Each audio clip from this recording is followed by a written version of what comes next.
Tudo bem, queridos?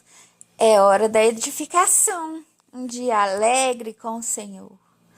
Vamos ler um livro, Doutora Trigo de Canaã, que faz parte da série Desenvolvendo a Salvação e é o seu segundo volume. O título é A Tribulação é uma Serva, de J.W. Follett, Nem Cheiro de Queimado, de T. Austin Sparks, Feridas Fiéis, de A.W. Tozer e Jonas, o Deficiente Anônimo. Então, é uma coletânea de escritos. Esse livro foi disponibilizado pelo irmão Délcio Meirelles e os pedidos podem ser feitos no e-mail delciomeireles@gmail.com. Capítulo 1. A tribulação é uma serva. Você sempre faz prova de como você reage à tribulação? Na escola da vida, nós vemos frequentemente que Deus usa a tribulação para provar a nossa fé ou para testar o nosso caráter. A tribulação é uma forma de emboscada à beira da estrada, que surge quando menos esperamos por ela. Tenho certeza de que todos nós sabemos que tal provação pode vir sobre nós sem que sejamos diretamente a causa dela. Muitas vezes ela fica fora do nosso controle, e se não fosse assim, nós evitaríamos todos esses testes e ficaríamos no caminho fácil e suave. Mas precisamos nos lembrar que a adversidade, assim como as horas de sol e música, é parte do arranjo divino e tem um lugar no nosso programa. A tribulação e os testes severos nem sempre são sinais de pecado ou de falta de espiritualidade, e sim de espiritualidade e de crescimento que Deus precisa testar e provar, pois nós somos a obra de arte dele. Vida cristã sem tribulações. Muitas pessoas têm a noção de que a vida do cristão é ou deveria ser, de alguma forma, fascinante, sem adversidade, provação e tribulação. Tais pessoas moldaram para si mesmas ou conservam como um ideal de verdadeira vida cristã um conceito impossível ou não bíblico como alvo. Onde tais pessoas enganadas têm vivido todos esses anos, ou que livros elas têm lido, eu não consigo imaginar.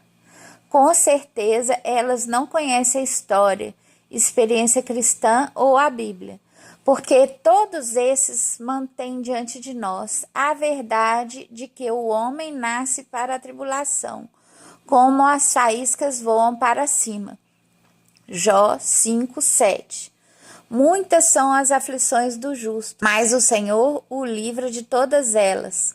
Salmos 34:19. A nossa leve e momentânea tribulação produz para nós um eterno peso de glória. 2 Coríntios 4:17. Todos os que querem viver piedosamente em Cristo Jesus padecerão perseguições. 2 Timóteo 3:12. No mundo tereis aflições, mas tende bom ânimo, eu venci o mundo. João 16:33. E não apenas isso, mas nos gloriamos também nas tribulações, sabendo que a tribulação produz a paciência. Romanos 5:3.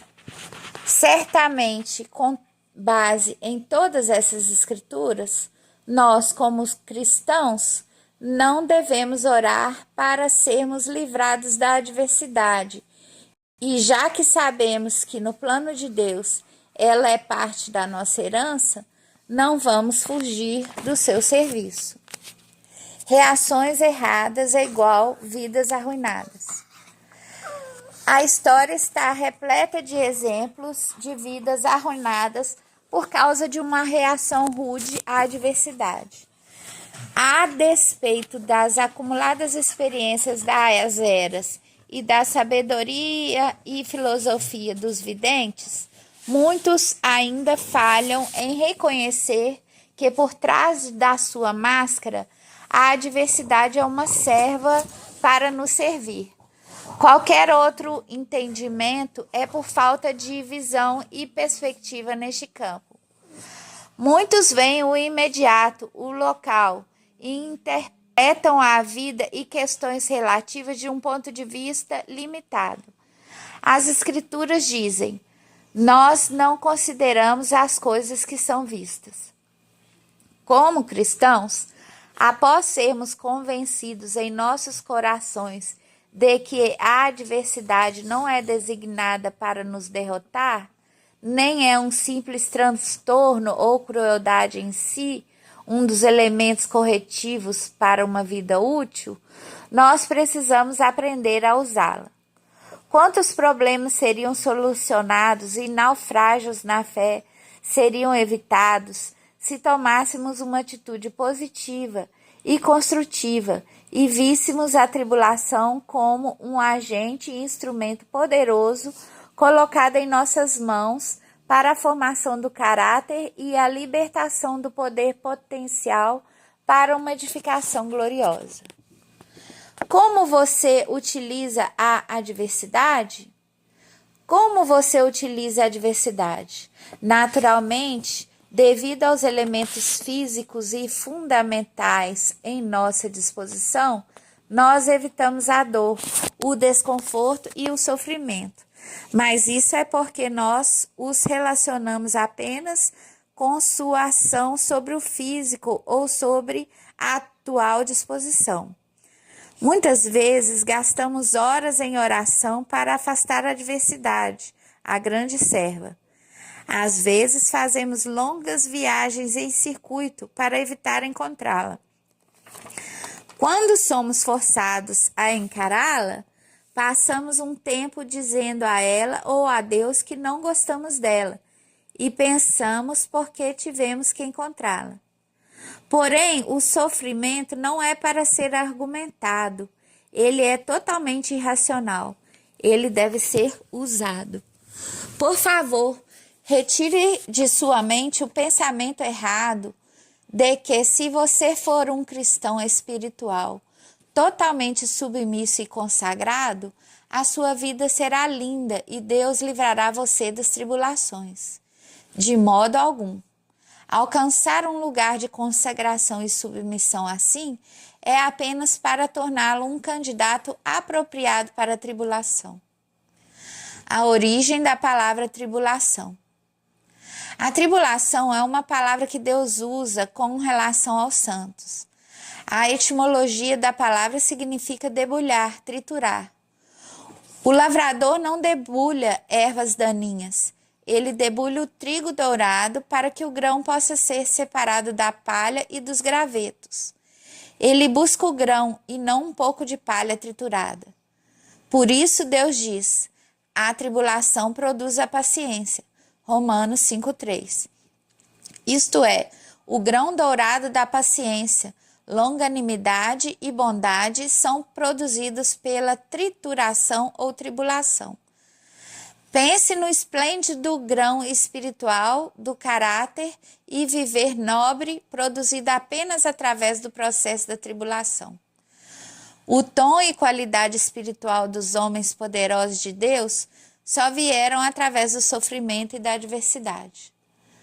No mundo ao nosso redor, nos campos da música refinada, arte e literatura, o artista nunca alcança o clímax dos seus esforços e dá ao mundo o melhor em beleza criativa e força, antes dele conhecer o toque doloroso do sofrimento, aflição ou adversidade pessoal. Geralmente é como uma alquimia divina transformando a vida comum e vulgar numa gloriosa demonstração do poder, firmeza e beleza divina. É a utilização da tribulação que libera as fontes mais profundas das nossas vidas e abre caminho para as torrentes de misericórdia e entendimento que o mundo que perece tanto precisa. Não me entenda mal, não estou dizendo que apenas a tribulação nos torna fortes ou nobres ou que ela tem um poder transformador. Eu me dirijo a você como um cristão que crê que tudo opera juntamente para o bem. Romanos 8, 28. E esse texto nunca deve ser aplicado às vidas que não se entregaram. É por isso que muitos não salvos nunca entendem a operação das Escrituras no viver diário. Mas se o cristão tem algo que se aproxima do Espírito de Cristo, mesmo de forma remota, ele pode tornar a tribulação uma serva para produzir o melhor nele. A adversidade em si é neutra. Mas a adversidade em si mesma é neutra ou passiva. Tudo depende de como nós a usamos. Um pode tomar uma atitude inativa e perder o benefício da aprovação, se justificar a si mesmo. A adversidade o tornará amargo e ressentido, ou até mesmo áspero, bruto e cínico. Para as pessoas que não têm fé, sem perspectiva de propósito, a adversidade produz toda sorte de coisas prejudiciais e cruéis. Mas, graças a Deus, existem pessoas maravilhosas que passaram pela adversidade, mas puderam ver por detrás de sua máscara uma serva à disposição delas, para lhes edificar vidas fortes e formosas. Num estudo simples de tais vidas, nós descobrimos certo poder criativo que torna a calamidade delas em um magnífico privilégio. Temos observado nas vidas uma reação dupla à tribulação. Ou ela nos quebra no espírito, derretendo a dureza e nos conduzindo a Deus em nosso desespero, ou ela nos lança sobre nossos pobres recursos e raciocínios humanos. Isso, por sua vez, nos torna endurecidos no espírito, críticos e geralmente cínicos. Ela rouba o coração do grande privilégio de confiar em Deus e do desenvolvimento da vida em possibilidades ricas e úteis. Mel ou fel? A adversidade vai tornar você mais amargo ou melhor. Veja a semelhança entre essas duas palavras da língua inglesa, bitter and better, amargo e melhor. Observe o que é necessário para mudar totalmente o sentido delas. Apenas a letra I para a letra E em inglês. Queridos irmãos, é o eu, I, em inglês, que muda toda a questão. Quando o eu é colocado fora da dificuldade, a vida fica melhor, better. Mas quando o eu é introduzido e ficamos envolvidos na adversidade, a vida se torna mais amarga, bitter. Frequentemente esse eu entra no caminho. O ego pobre, pequeno e ferido leva uma bofetada e corre rua abaixo gritando para ganhar atenção. O precioso e pequeno ego assenta na sua porta e derrama lágrimas de autopiedade. Seus olhos ficam vermelhos e inchados e ele não vê mais as coisas como elas são ou deveriam ser. É necessário um coração tranquilo, paz de espírito e visão clara, ou de longo alcance, se você preferir, para interpretar a tribulação em termos de força e viver elevado. Almas pequenas, pessoas pequenas, geralmente são feridas o tempo todo. O ego no interior ganha importância indevida, e por isso ele é facilmente ferido ou adulado. Tais almas possuem um mundo muito pequeno e, desse modo, tudo se relaciona diretamente com o seu ego interior. Resumindo, pessoas assim passarão por momentos muito difíceis. Frequentemente, tais almas são pessoas que estão buscando justiça, imparcialidade e um ajuste adequado de vida. Parece que elas nunca aprendem. Não estamos aqui em busca de justiça. Estamos aqui para viver.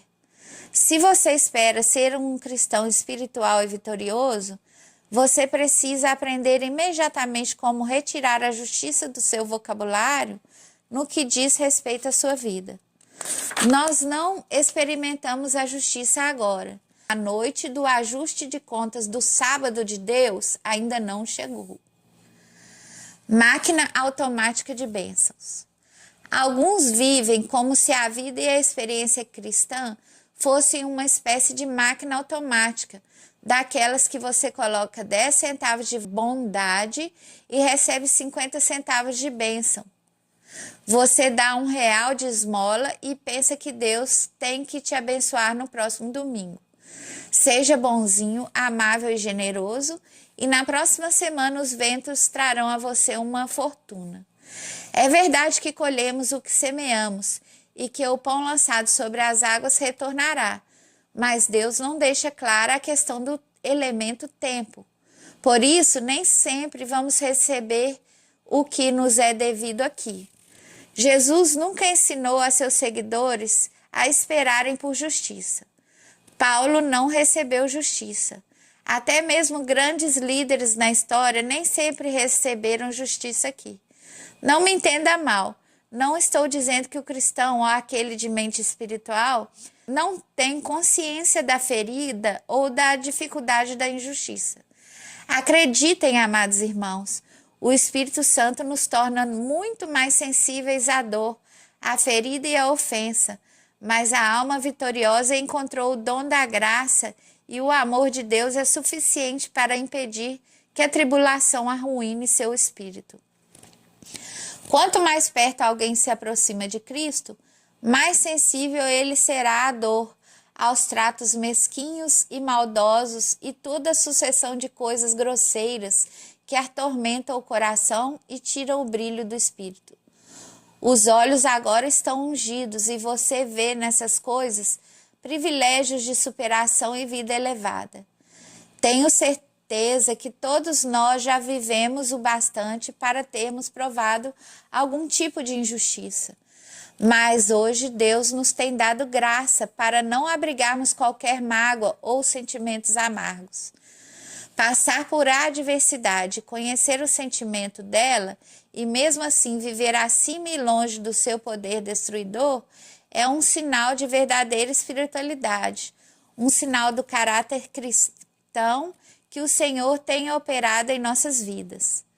Alguém tomou conhecimento de uma injustiça real feita a mim em coisas materiais numa ocasião e ficou horrorizado ao saber que a pessoa era um irmão em Cristo. Essa pessoa disse: tal tipo de tratamento é absolutamente errado, eu não suportaria isso. Com certeza foi errado e muito injusto, e algumas vezes eu mesmo fiquei perplexo e tentado, mas eu mantive meu coração e a minha vida abertos para a justiça e para o que era certo e que eu deveria fazer. Porém, eu fui negligenciado e aparentemente esquecido. Mas Deus havia me levado muito longe no caminho e eu sabia que Ele cuidaria do assunto. Então busquei sua graça e amor e suportei tudo. Isso nunca causou em mim um espírito de ressentimento, nem tampouco permiti que a dor e o desapontamento se transformassem numa ferida. E hoje eu louvo a Deus pelas realidades da sua vida em meu coração para mantê-lo amável, quando tratamentos adversos e injustos poderiam esfriá-lo com indiferença e insensibilidade. Exemplos da história sagrada e secular. Se tivéssemos tempo, poderíamos traçar, através da história sagrada e secular, exemplos de homens e mulheres nobres que não foram poupados dos momentos duros da vida. Eles eram bons, direitos, amáveis, nobres e mesmo assim passaram pelas medidas disciplinares da adversidade. Certamente Paulo conheceu a adversidade, senão não poderia ter escrito. Em trabalhos, muito mais. Em açoites, acima da média. Em prisões, muito mais. Em perigos de morte, frequentemente. Dos judeus recebi 5 quarentenas de açoites menos 1. 3 vezes fui açoitado com varas, apedrejado 1 vez e 3 vezes sofri naufrágio. 2 Coríntios 11, 23 a 25. Mas do meio de tudo isso, ele saiu purificado e fortalecido, como uma expressão nobre da graça de Deus e exemplo para as eras vindouras, de que a tribulação pode ser usada para edificar o caráter cristão. No Antigo Testamento encontramos José e Jó e muitos outros demonstrando a mesma verdade. Certamente José poderia ter dito: onde Deus está? Por que toda essa confusão e adversidade quando ele me prometeu vitória e triunfo? Mas ouça o que José diz depois de passar pela prova com fé. Vós intentastes o mal contra mim, mas Deus o transformou em bem. Gênesis 50, 20. Nós estamos seguindo os passos de Cristo, e ele diz que o servo não está acima do seu Senhor. E a respeito dele nós lemos: embora sendo filho, aprendeu a obediência pelas coisas que padeceu. Livramento ou crescimento? O que você está buscando em sua adversidade hoje? Livramento ou desenvolvimento? Você pode ter um e não crescer, ou pode ter os dois e crescer. Agarre primeiro o desenvolvimento, e o livramento será seu também. Deixe que esse servo te sirva de uma forma que nenhum outro servo pode servir. Tome atitude positiva e use a sua adversidade como um dos instrumentos mais hábeis e maravilhosos que Deus colocou em suas mãos para que o caráter de Cristo seja operado em você. A adversidade, se for corretamente usada, trará a você uma grande paz e uma profunda submissão de espírito que nenhuma outra coisa pode operar em você. Você não avançou muito longe no caminho, mas eu posso dar meu testemunho pessoal de que essas revelações mais profundas da verdade e entendimento claro das coisas de Deus só vieram por meio do sofrimento. Não posso te oferecer outro método. Que Deus possa te conceder a graça para aceitar sua porção de adversidade. Não ore pedindo livramento, mas que ele possa te ensinar a usar esse estranho servo para edificar sua vida em nobres proporções de força e formosura, e de sua vida torrentes de entendimento e amor fluirão para vidas arruinadas e tímidas, corações temerosos, pois aquele que mais tem sofrido é o que mais tem para dar. J.W. Follett, 1884 a 1966. Capítulo 2. Nem cheiro de queimado. E os sátrapas, os perfeitos, os governadores e os conselheiros do rei, estando reunidos, viram que o fogo não tinha tido poder algum sobre os corpos desses homens, nem foram chamuscados os cabelos de sua cabeça, nem sofreram mudança os seus mantos, nem sobre eles tinha passado cheiro de fogo. Daniel 3:27. Examinemos 4 resultados da provação. 1. A autodestruição do inimigo. Ora, tão urgente era a ordem do rei e a fornalha estava tão quente que a chama do fogo matou os homens que carregaram a Sadraque, Mesaque e Abednego. Daniel 3:22. Estes 3 homens ficaram acima da situação de forma maravilhosa. Eles se mostraram indiferentes ao responder ao rei, mesmo diante do panorama da provação e da ameaça sobre suas cabeças. Não temos que responder a ti, ó rei, a esse respeito. Daniel 3:16. Havia uma confiança de coração firme, o resultado de uma vida e conduta diante de Deus. A preocupação deles era não comprometer de forma nenhuma o seu relacionamento com o Deus Altíssimo. São ameaçados com a fornalha de fogo, mas eles estavam muito acima dela. E o primeiro resultado de serem levados àquela prova justificou a confiança deles, pois o próprio meio usado pelo inimigo para empurrá-los para dentro do fogo foi consumido pelo fogo, os homens. Se nossas vidas estiverem numa posição correta em relação ao Senhor Jesus, a quem confessamos e servimos, não precisamos temer o fogo. Certamente seremos sábios, não convidando o fogo, mas no curso da nossa vida e testemunho, se o fogo vier e venha como vier, não temos o que temer.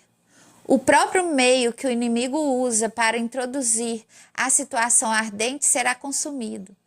Esta é uma palavra muito solene para qualquer que possa ser encontrado criando condições de fogo para os santos de Deus. A preocupação deles deve ser o seu relacionamento com o Senhor. 2. As cordas desamarradas. Disse o rei: eu, porém, vejo 4 homens soltos que andam passeando dentro do fogo e nenhum dano sofrem. Daniel 3:25. Outro resultado da fornalha é que as cordas são desamarradas. Você está no fogo? Encontrou uma razão satisfatória para estar ali? Eis aqui uma que pode se aplicar a você. O fogo é ordenado por Deus para soltar as cordas que te prendem. As limitações que as condições fora de nós e colocadas sobre nós e as frustrações que tão bem conhecemos são tratadas no fogo. Mas e quanto às limitações, isso é, aos grilhões que existem dentro de nós?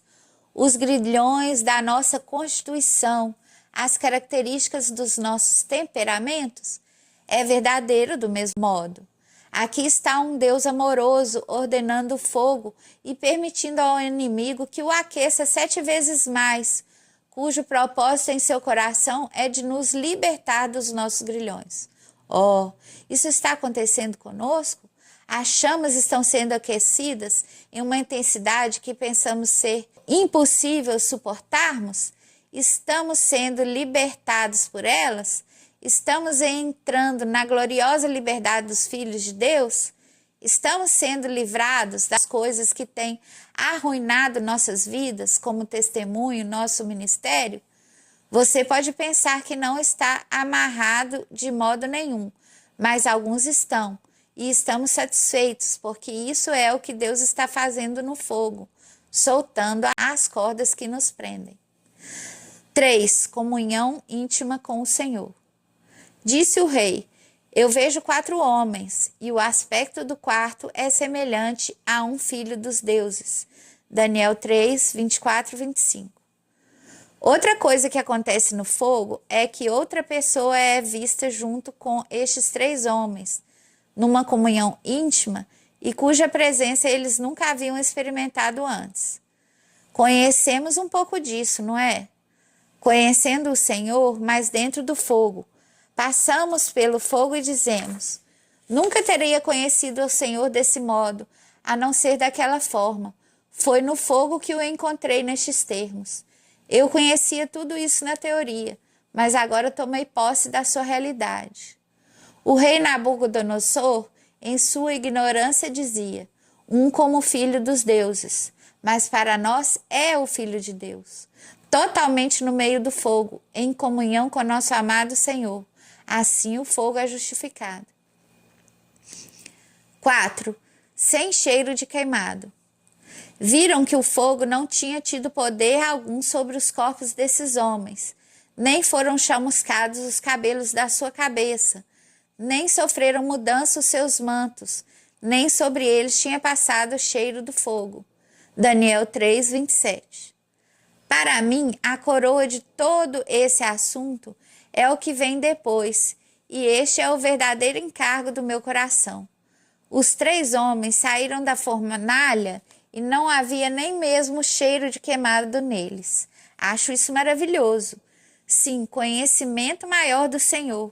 Sim, liberação e emancipação. Mas também não houve cheiro de queimado. Qual o significado disso?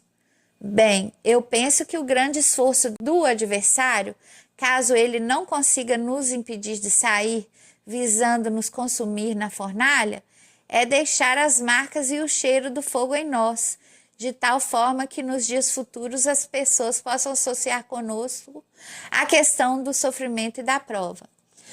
Você pode ver o resultado disso? Chamamos a atenção para nós, mas com isso o diabo não se importa, porque se a atenção é voltada para nós, então o Senhor fica oculto. Ter o cheiro de queimado sobre nós significa que o sofrimento e a prova que passamos obscureceram a glória.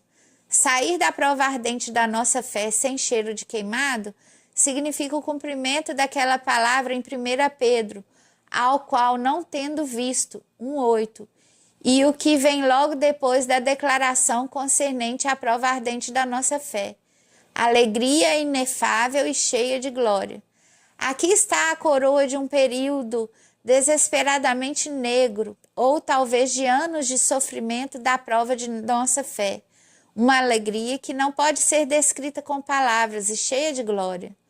O inimigo sempre busca roubar nossa alegria e frustrar o desejo do Senhor, que é de nos tornarmos pessoas que irradiam sua glória. Por meio da prova ardente, ele consegue isso. Tive a ocasião, recentemente, de ver um irmão que esteve no continente, antes da última guerra, o qual ficou encarcerado durante anos num dos grandes campos de concentração.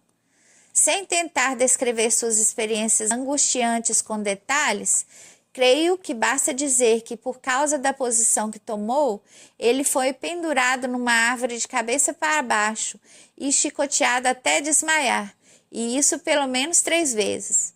Fiquei interessado em vê-lo para observar os resultados que o sofrimento produziu nele.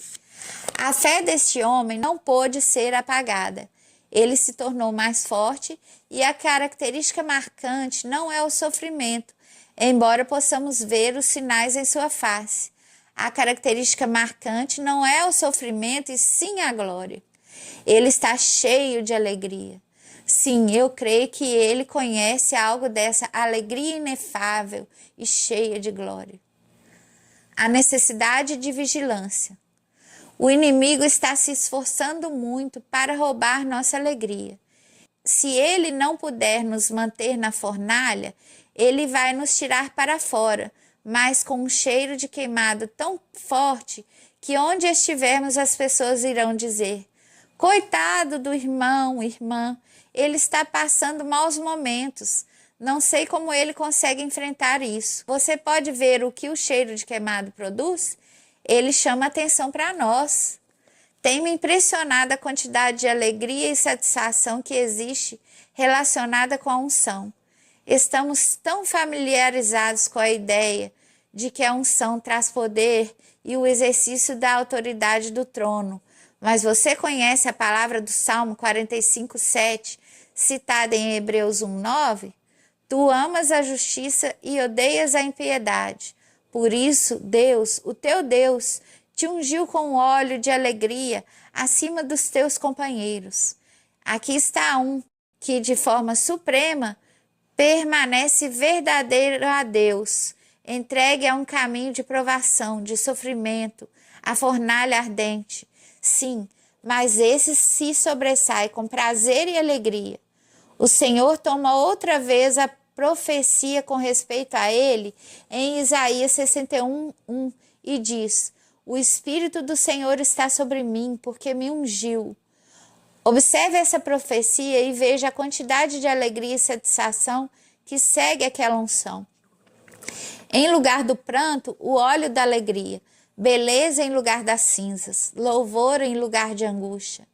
As pressões e adversidades pelas quais passamos são muitas e nós corremos o risco de perder a alegria. Você está feliz no Senhor, agora que já andou bastante na estrada, da mesma forma de quando começou? Você pode atribuir desdenhosa e naturalmente a alegria original à superficialidade das coisas do início. Você pode dizer: esses crentes novos não sabem o que é provação e teste. Se conhecessem, não estariam tão radiantes. Ah, sim, mas perdemos algo? Temos caminhado com o Senhor e perdemos a alegria do Senhor?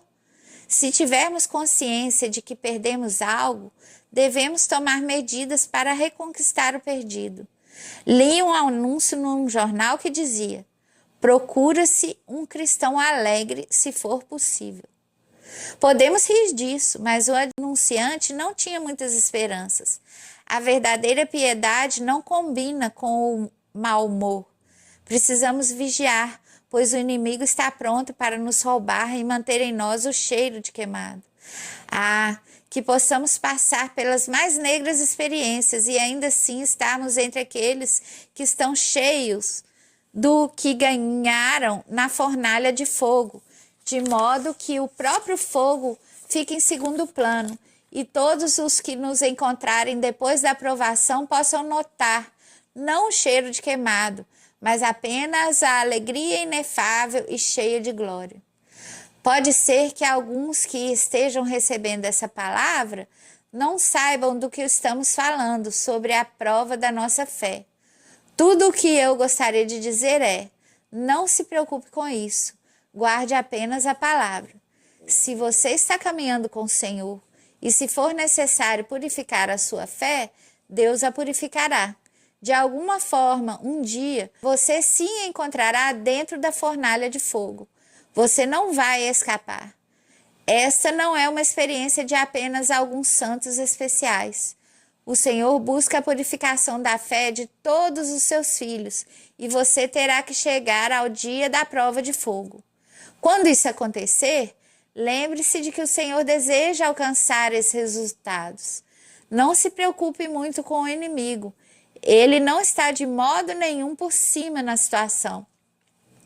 Em sua fúria, malícia e ódio, ele está fazendo certas coisas, mas Deus está tirando proveito e usando-as para aperfeiçoar aquilo que diz respeito a ele e a nós e a realizar o fim que ele tem em vista, que é a glória de Deus em nós.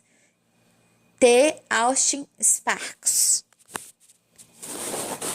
Capítulo 3. Feridas fiéis. Fiéis são as feridas de um amigo, diz o Espírito Santo em Provérbios 27:6. E para não pensarmos que o pregador é quem faz a ferida, gostaria que você lesse Jó 5:17 e 18. Bem-aventurado é o homem a quem Deus disciplina. Não despreze, pois, a disciplina do Todo-Poderoso, porque ele faz a ferida e ele mesmo a ata. Ele fere e as suas mãos curam. Observe que quem faz a ferida aqui não é o servo, mas o próprio Senhor. Com isso em nossas mentes, eu quero falar sobre 3 feridas fiéis de um amigo. Antes de entrar na minha mensagem, permita-me apresentar uma humilde senhora que morreu há 600 anos passados.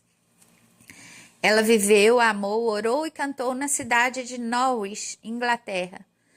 Essa humilde senhora não tinha muita luz e não tinha como adquiri-la, mas o que é lindo a respeito dela é que com a pequena luz bíblica que possuía, ela andou com Deus com intimidade e de forma tão maravilhosa que se tornou tão fragrante como uma flor.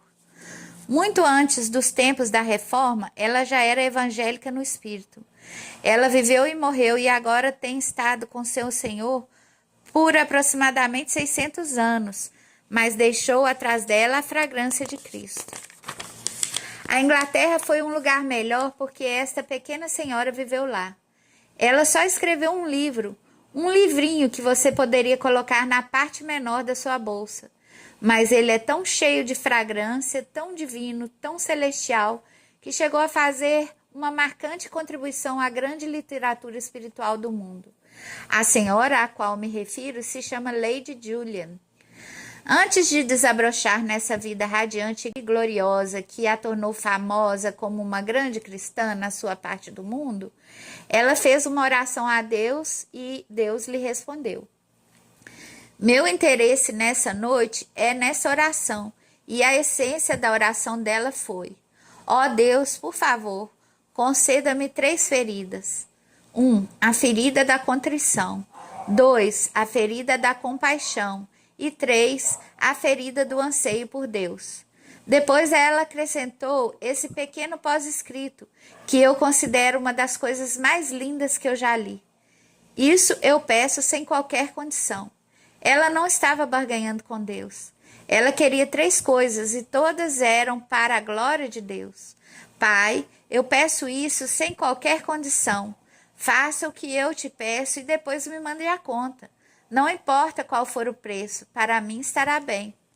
Todos os grandes cristãos foram almas feridas. É estranho o que uma ferida pode fazer em um homem. Eis um soldado que saiu para o campo de batalha. Ele está cheio de piadas, cheio de força e autoconfiança.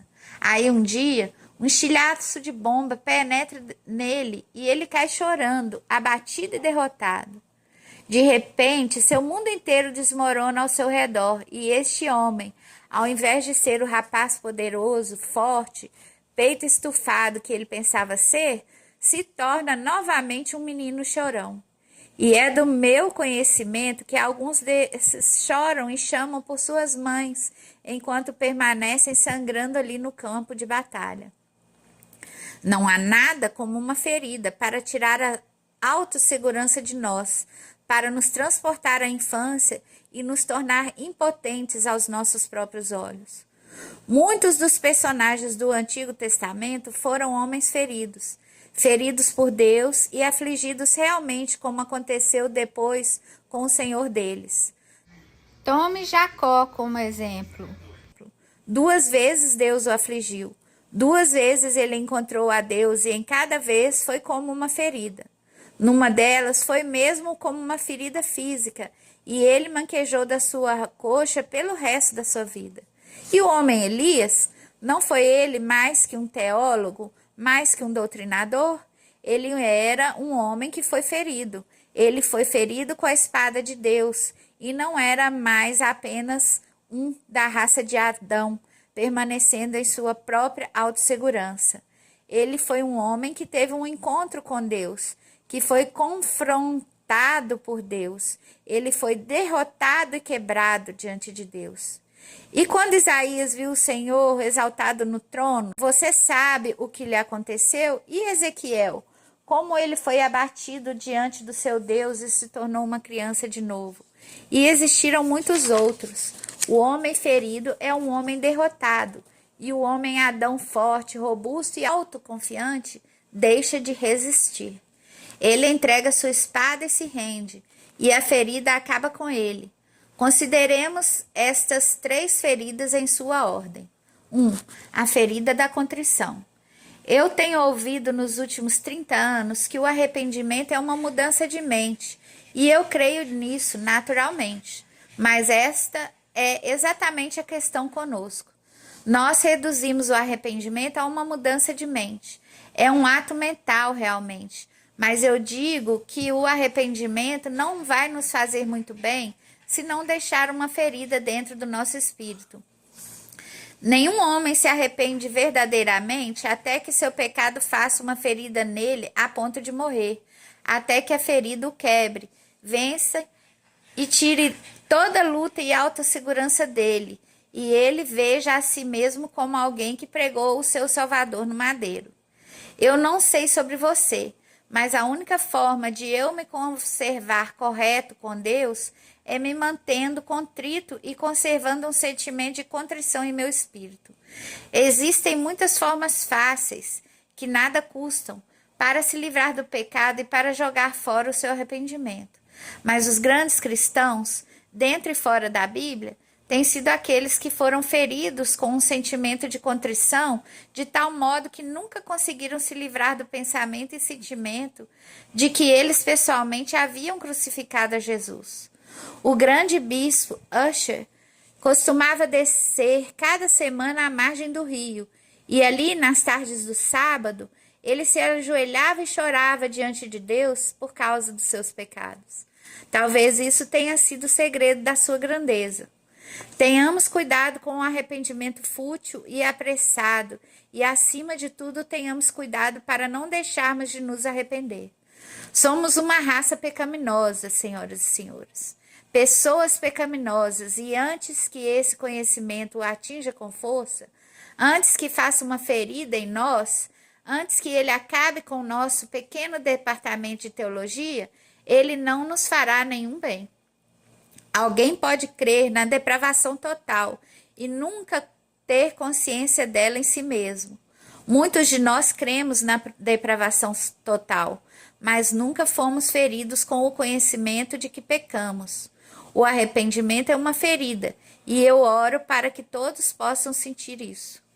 2. A ferida da compaixão. A compaixão é uma identificação emocional, e Cristo tinha isso em total perfeição. O homem que possui essa ferida da compaixão é um homem que sofre junto com outras pessoas. Jesus Cristo, nosso Senhor, não pode mais sofrer para nos salvar. Isso ele fez de uma vez por todas quando se entregou sem mácula, através do Espírito Santo, ao Pai na cruz do Calvário. Ele não pode sofrer para nos salvar, mas ainda precisa sofrer para nos ganhar. Ele não convida seu povo para o sofrimento redentor. Isso é impossível e não poderia ser feito. A redenção é uma obra consumada. Mas ele chama seu povo para sentir junto com ele, junto com aqueles que se alegram e com os que sofrem. Ele chama o seu povo para ser para ele uma espécie de corpo terreno, no qual ele possa chorar novamente, sofrer novamente e amar novamente. Porque nosso Senhor tem dois corpos. Um é o corpo que ele levou ao madeiro no Calvário. Foi nesse corpo que ele sofreu para nos redimir. Mas ele tem outro corpo na terra agora, composto daqueles que foram batizados nele, pelo Espírito Santo na conversão. Naquele corpo, ele agora sofre para ganhar os homens. Paulo disse que se alegrava por poder sofrer pelos colossenses e preencher o que restava das aflições de Cristo em seu corpo, por amor à igreja. Agora, meus irmãos, eu não sei se posso tornar isso claro ou não. Sei que coisas assim precisam ser sentidas e não tanto entendidas, mas o homem ferido nunca é alguém que busca felicidade. Existe uma procura deplorável de felicidade irresponsável entre nós. Nos últimos anos, conforme tenho observado o cenário humano e o morrer e o viver do povo professo de Deus, meu sentimento é que muitos de nós preferimos mais ser felizes a sentir as feridas dos sofrimentos das outras pessoas. Eu não creio que seja da vontade de Deus que busquemos ser felizes, mas sim que devemos buscar ser santos e úteis. O homem santo será o homem útil e o homem feliz também. Mas se ele busca a felicidade e esquece-se da santidade e utilidade, ele é um homem carnal. Eu não quero ter parte na alegria religiosa carnal. Algumas vezes é pecaminoso ser feliz. Quando Jesus, nosso Senhor, estava suando sangue no jardim ou pendurado no madeiro, ele não podia ser feliz. Ele era o homem de dores e experimentado na aflição. E os grandes santos do passado, que conquistaram e capturaram parte do mundo para Jesus, quando estavam em dores, eles não eram felizes. A mulher que está dando à luz não é feliz no momento das suas dores de parto, mas tão logo a criança nasce, ela se torna feliz porque um homem nasceu. Você e eu devemos ser, num sentido, como que mães em Israel, para que através de nós o Senhor possa sofrer, amar e compadecer-se novamente, para dar à luz a filhos. 3. A ferida do anseio por Deus. Aquela pequena mulher queria ter anseio por Deus com um anseio que se tornasse uma dor no seu coração. Ela queria estar doente de amor. Na verdade, ela orou: ó Deus, que eu possa querer a Ti de tal forma que venha a ser uma ferida no meu coração e que eu nunca seja livrada dela. Hoje, aceitar a Cristo é o ponto final, isso é o fim. E todo o evangelismo conduz a uma coisa: ganhar multidões de pessoas para Cristo, e ali colocamos um ponto. A minha crítica de muitas conferências bíblicas é que gastamos o nosso tempo contando de novos tesouros que temos em Cristo, mas nunca chegamos ao ponto onde tudo aquilo que está em Cristo entra em nós. Ele tem nos abençoado com todas as bênçãos espirituais nos lugares celestiais em Cristo. Mas assim como você não pode comprar comida com o dinheiro que ainda está no banco, igualmente você não pode viver de tesouros que estão em Cristo, a menos que eles estejam em você na experiência. Assim, muitos de nós dizemos: tudo bem, vou participar de outra conferência bíblica, ou vou fazer um curso, ou vou comprar um livro. Meus amigos, nós não precisamos de mais instrução. Já fomos instruídos até a morte. Onde no mundo existe ensino bíblico fundamental mais do que em Chicago? Aqui é a Meca do fundamentalismo. Aqui é o Vaticano do evangelismo. Temos estocado em nossos lares anotações bíblicas de 25 anos passados. Elas nos falam de alguma luz, algum texto ou alguma nova ilustração dada por alguém para salientar uma doutrina. Mas, que criaturas fracas somos nós. Que pessoas sem alegria nós somos. Observe os paradoxos. Ser alegremente esquecido e ainda ser ferido e lembrar-se da dor, desfrutar da paz da obra consumada de Cristo e ainda sofrer para ganhar outros. Encontrar Deus e ainda estar sempre buscando a Ele. Quando Moisés viu a glória de Deus, ele suplicou para ver mais. Quando Deus lhe revelou que ele havia achado graça, ele quis mais graça. Lembre-se disso. Aquele que tem mais de Deus é o homem que busca mais ardentemente para ter mais de Deus. Havia um homem que falava sobre uma sede que não tem fim, um desejo sagrado contínuo. E é isso que eu quero para o meu coração. Entre os cristãos de plástico dos nossos dias, Jesus se encarrega de tudo relacionado com a morte. E tudo que nós queremos ouvir é outro sermão sobre a morte dele. Jesus sofre tudo sozinho e nós queremos ser felizes. Mas, meus irmãos, se nós fôssemos aquilo que deveríamos ser, nós buscaríamos conhecer na experiência o significado das palavras. Se o grão de trigo cair na terra e não morrer, ele fica só, mas se morrer, produz muito fruto. Minha grande e profunda preocupação é que você e eu possamos fazer algo mais do que ouvir. Que possamos ir a Deus como Lady Julian e ousarmos pedir a Ele que nos conceda uma ferida fiel e paternal. Quem sabe 3 feridas, se você preferir. Que Ele possa nos ferir com o sentimento da nossa própria indignidade pecaminosa, do qual não venhamos nunca a nos livrar.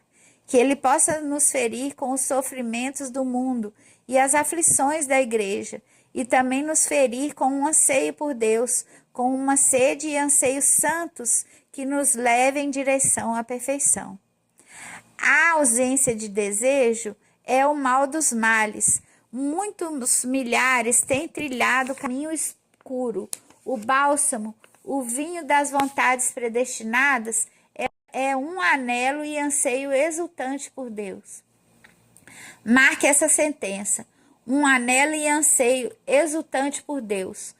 Quase todos os dias da vida eu oro para que um anelo e anseio exultante por Deus possa retornar às igrejas evangélicas. Não precisamos endireitar as nossas doutrinas. Somos tão ortodoxos quanto os fariseus do passado. Mas esse anseio por Deus nos traz torrentes espirituais e redemoinhos de busca e autonegação. Isso quase acabou em nosso meio. Eu creio que Deus quer que tenhamos um anseio por Ele, que nos torne doentes de amor, que se torne uma ferida em nossos espíritos, para nos conservar sempre movendo na direção dEle, sempre achando e sempre buscando, sempre tendo e sempre desejando. Assim a terra se torna cada vez menos valiosa e o céu fica mais próximo quando nos movemos em Deus e para cima em Cristo. Tenhamos ousadia para curvar nossos corações agora e dizer: Pai, tenho sido um irresponsável, uma espécie de cristão criança, mais preocupado em ser feliz do que em ser santo. Conceda-me, Senhor, a ferida do sentimento da minha própria pecaminosidade, a ferida da compaixão pelo mundo e a ferida do amor a Ti, que me manterá sempre procurando, sempre explorando, sempre buscando e sempre achando. Se você tiver ousadia para fazer essa oração, com sinceridade e honestidade diante de Deus, este poderá ser um momento decisivo em sua vida. Pode ser a abertura de uma porta de vitória para você. Possa Deus permitir que seja assim. Aiden Wilson Tozer, 1897-1963. Jonas, o deficiente. Satisfação e alegria verdadeira só podem ser encontradas na pessoa do nosso Senhor Jesus Cristo. A alegria é a bandeira que hasteamos no castelo do nosso coração quando o Rei Jesus está presente. Jonas nasceu com uma deficiência física, não podia andar. Quando começou a entender as coisas, lamentou profundamente sua limitação, por não poder andar e brincar com os amiguinhos. Ele estava destinado a viver preso a uma cadeira e dependia de todos em tudo, e sua situação financeira não permitia melhoras. Mas um dia, um coração bondoso lhe trouxe uma cadeira de rodas. Oh, que alegria! Agora já podia se locomover sozinho. Andava em casa e pelas calçadas, e todos o conheciam. O tempo passou e Jonas voltou a murmurar. Ele queria uma cadeira com controle remoto. Suas mãos estavam calejadas porque tinha que usá-las para mover sua cadeira. Apareceu outro coração bondoso que lhe ofertou uma cadeira de rodas. Quando ele apareceu na rua pela primeira vez, os vizinhos se alegraram com ele. Agora ele até podia apostar uma corridinha com o carro dos amigos. Quanto riso, quanta alegria! Mas o tempo passou e a tristeza voltou ao rosto de Jonas. Sua cadeira com controle remoto não tinha mais sentido. A antiga murmuração voltou. A cadeira de rodas movida a bateria já não era suficiente. Ele desejava um carro próprio para pessoas deficientes. Ah, se eu tivesse um carro assim, eu seria a pessoa mais feliz desse mundo.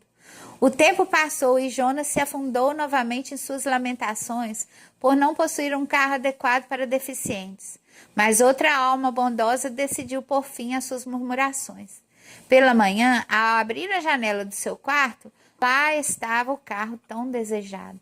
Seu coração quase parou. Imediatamente foi receber instruções para utilizar seu veículo. Jonas queria mostrar a grande dádiva que recebera. Ele dizia: graças a Deus, meu problema sumiu. De agora em diante vou ser uma nova pessoa. Será? Depois de alguns anos, a murmuração voltou. Ele podia sair para todo lado e até visitar outras cidades, mas a insatisfação continuava. O trânsito nas ruas o deixava impaciente e o movimento de carros sempre o atrasava para a escola. Agora ele queria voar por cima dos outros carros. Foi então que outro desejo brotou em seu coração. Eu preciso de um helicóptero. Outra onda de murmurações surgiu. Seus familiares já não aguentavam suas queixas. Embora tivesse alcançado um nível melhor em sua deficiência, Jonas não era agradecido. Raramente olhava para trás para agradecer o que havia alcançado. Ele só contemplava o futuro e o passado não tinha qualquer sentido para ele. Agora possuía um carro próprio para deficientes, mas seu coração almejava um helicóptero. Novamente surge outro coração bondoso e lhe concede o tão desejado helicóptero. O quintal de sua casa, outrora usado para criar galinhas, virou uma pista de pouso. Não há como descrever a alegria de Jonas quando entrou a primeira vez naquele aparelho maravilhoso. Logo se dispôs a receber o preparo necessário para poder pilotar. Foram 6 meses de treinamento pesado, mas o dia chegou quando ele mesmo pôde levantar seu próprio helicóptero do chão. A vizinhança inteira foi para o meio da rua para saudá-lo, quando pela primeira vez seu aparelho levantou o voo. Oh, que maravilha, dizia ele. Não tem que esperar nas filas de carro nos horários de movimento, nem aguardar os sinais luminosos, nem correr o risco de avançar um sinal e receber uma multa pesada, nem de tirar a vida de alguém. Alguns anos se passaram e, por incrível que pareça, lá estava novamente o Jonas murmurando. Seus olhos se voltaram para os que podiam andar. Jonas não se conformava por não poder andar com suas próprias pernas. Aí surgiu o abatimento e a murmuração com uma força muito maior. Agora ele podia ser encontrado trancado em seu quarto, com as janelas fechadas e com a cabeça coberta quase o tempo todo. Sua alma ficou profundamente doente a ponto de ser internado numa clínica médica. O helicóptero foi vendido para pagar as contas do hospital e sua vida voltou a estaca zero. Ele ainda era deficiente e havia perdido tudo que tinha: a cadeira de rodas, a outra movida a bateria, o carro e o helicóptero. No auge da sua angústia, Deus envia alguém para lhe falar do Evangelho. A luz do céu raiou em seu coração e agora Jesus era o seu Salvador. Ah, que mudança maravilhosa! O brilho do rosto voltou, a murmuração sumiu e o seu testemunho foi anunciado a todos. Jonas sabia que um dia ele teria um corpo celestial.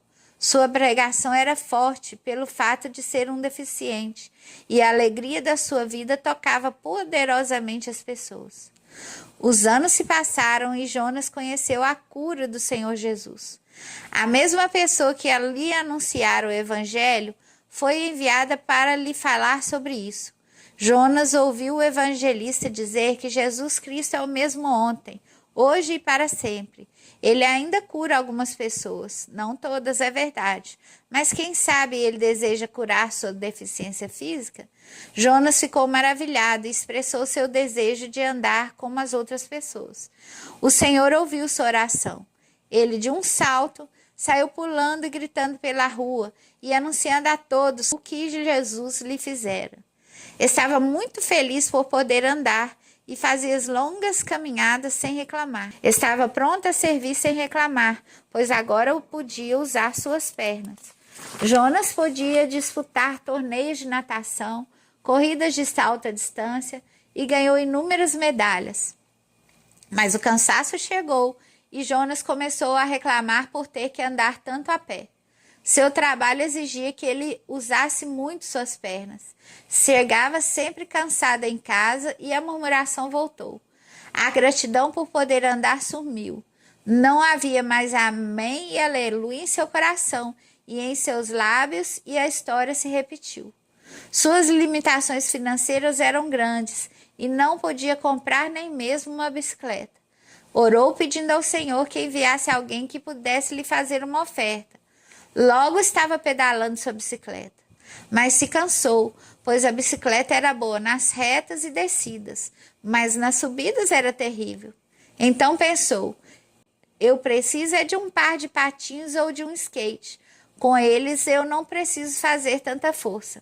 Jonas ganhou os dois, mas logo ele estava reclamando e dizendo que era muito perigoso no trânsito, e um novo desejo surgiu em seu coração. Ah, já sei! Preciso mesmo é de uma bicicleta motorizada ou de uma moto. Logo ele estava montado numa bicicleta motorizada e depois numa linda motocicleta. Será que tudo ficou resolvido? Infelizmente não. Jonas agora se queixava do capacete. Que troço mais chato, como pesa, como minha cabeça fica suada, meu cabelo fica todo amassado com essa droga de capacete. Isso não pode continuar assim. Preciso de um carro, um fusquinha mesmo serve. Em pouco tempo lá estava nosso irmão Jonas pilotando seu Fusca. Era um carro antigo, mas muito original. Todos elogiavam seu Fusca e muitos queriam comprá-lo, mas como sempre acontecia, seu coração não ficou satisfeito. O carro era velho, não tinha potência e o porta-malas era pequeno. Agora ele já dizia, essa lata velha parece mais uma enceradeira barulhenta. Minha cabeça está cansada dessa geringonça. Preciso de um carro mais novo. Agora encontramos o irmão Jonas pilotando um carro do ano. Ah, agora sim Jonas vai se aquietar e viver uma vida tranquila diante do Senhor. Será? Infelizmente não. A insatisfação interior retornou e ele começou a reclamar outra vez do trânsito. Ai, que horror de trânsito, não aguento dirigir nessa cidade louca. Vou acabar trombando e terei que vender o carro para pagar as despesas. Preciso de outro meio de locomoção. Jonas era uma pessoa determinada e logo conseguiu seu intento. Oh, não é possível. É o irmão Jonas pilotando novamente um helicóptero? É ele mesmo. Ele conseguiu realizar o seu maior sonho. Agora pode andar e tem o seu melhor meio de locomoção, um helicóptero. Podemos afirmar com certeza que Jonas será um cristão radiante. Será? Não dá para acreditar, mas Jonas não se satisfez com o helicóptero. Ele queria visitar outros países. O helicóptero não servia e era necessário um jatinho. Se ele conseguisse isso, aí sim, sua condição espiritual seria outra. e o nosso Jonas alcançou o seu projeto. O jatinho veio parar em suas mãos. Foi treinado para pilotar e se entregou a uma série de viagens internacionais. Estados Unidos, Canadá, França, Alemanha, Bélgica, Japão, China e Rússia. Ele agora era um homem internacional. Mas um dia, algo espetacular aconteceu. Jonas estava voando bem alto e de repente ele viu nos ares uma multidão de pessoas subindo em direção ao espaço. Olhando com mais atenção, ele reconheceu alguns rostos dentre a multidão e gritou em voz alta: "Oh, meu Deus, é o irmão e a irmã e outros que eu conheço. Que roupas lindas e brilhantes eles estão usando. Que estranho, eu estou voando no sentido horizontal, mas eles estão só subindo. Eu vou em linha reta, mas eles sobem. Eu viajo debaixo do sol e correndo atrás do vento, mas eles estão. Oh, meu Deus! Eles estão indo para o trono de Deus. Oh, meu Deus! Oh, meu Deus! O arrebatamento aconteceu e eu fiquei para trás." Autor desconhecido.